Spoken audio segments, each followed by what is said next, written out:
On est tous arrivés avec des attentes, avec des idées, et ce qui me rassure, c'est que tout converge dans le bon sens, quoi. C'est que quand on a dressé les priorités et les actions qu'il faut attaquer en premier, c'est évident. Et ça a paru évident à tout le monde, c'est la santé, c'est l'éducation en premier, la santé en deuxième lieu, et la justice.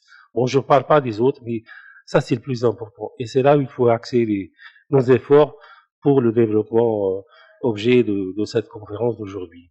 Nous, de notre côté, dans le cadre de nos activités à l'association Migrants de Secours, on est beaucoup plus dans l'aide humanitaire. On finance des opérations chirurgicales au bénéfice des démunis. On va vers des zones enclavées et vers des populations sur les milieux ruraux. On fait des distributions avec le peu de moyens dont on dispose. Nous intervenons pour aider des gens, pour apporter un sourire. On leur donne des vêtements, que ce soit neufs ou d'occasion, des denrées alimentaires aussi. Tout ce qu'on peut collecter au fait grâce à nos sponsors, aux entreprises, aux donateurs que nous avons la chance d'avoir, qui sont toujours été derrière nous.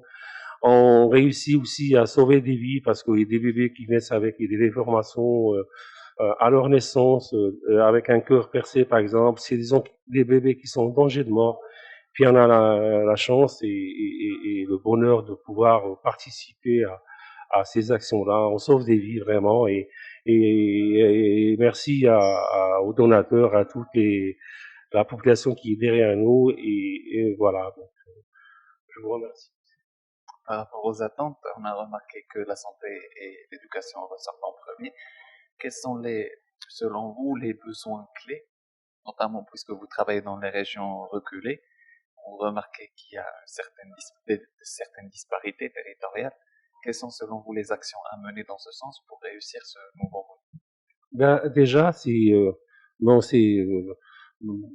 bon, la proximité. Hein. Il faut savoir qu'il y a des gens qui n'ont pas la chance d'avoir même des routes carrossa pour bénéficier de soins médicaux, hein.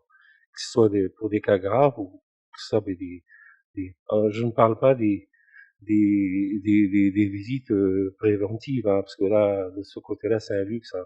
C'est-à-dire, on va voir un médecin à l'hôpital quand vraiment on est très très malade. Alors, on a évoqué tout à l'heure des solutions d'intervention à distance via l'outil informatique. Mais ce qu'il faut que je dise, c'est que malheureusement, dans ces raisons-là, il y a pas de réseau, en fait. Et puis les gens, on leur dit, on a tous la chance de savoir manipuler l'outil. Alors, la solution, pour moi, est dans il faut à chaque fois penser à ces gens-là et organiser des caravanes médicales. Nous, on essaie de faire dans la mesure du possible. Et sinon, si on s'y met tous, peut-être que ça va être une solution dans un premier temps qui servirait à désenclaver ces régions-là et donner à ces gens-là la possibilité de se faire soigner, en fait. Et par rapport à l'école, il y a peut-être des solutions. Hein. Quand quand il neige dans les zones saisons-là, et puis les gens, ils vont pas à l'école, les enfants, ils restent chez eux. Parce que, encore une fois, il n'y a pas de route. Les gens, ils doivent enjamber, c'est carrément, c'est l'aventure pour aller à leur école pendant l'hiver.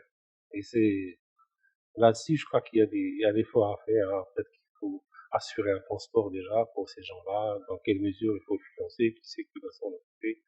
C'est des questions qui se posent. Voilà.